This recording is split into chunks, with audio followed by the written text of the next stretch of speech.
கோயிலில் கிடா வெட்டி கறி விருந்து போட்டாலும், கல்யாண மண்டபத்தில் கறி விருந்து போட்டாலும், இல்லை கல்யாணம் பண்ணி ஒரு வாரம் கழிச்சு கறி விருந்து போட்டாலும், கோயிலில் மொட்டை அடித்து குழந்தைங்களுக்கு காது குத்தி கிடா வெட்டி வீட்டில் கறி விருந்து போட்டாலும், எந்த கிடா வெட்டி கறி விருந்து போட்டாலும் நீங்கள் அவங்க சொன்ன டயத்துக்கு போகாமல் ஒரு 3 மணி நேரம் கழிச்சு லேட்டாகவே போகிறீங்களே, அதுக்கு என்ன காரணங்க அப்படின்னு ஒருத்தன் என்கிட்ட கேட்டான்.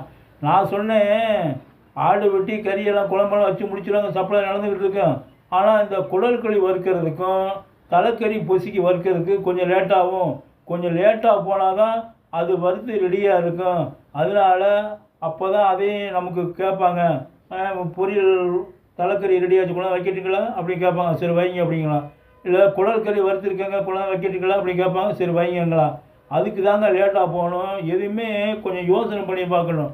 டக்குன்னு போயிடக்கூடாதுங்க. பிடிச்சிருந்தா சப்ஸ்கிரைப் பண்ணுங்கள். பாய், தேங்க்யூ.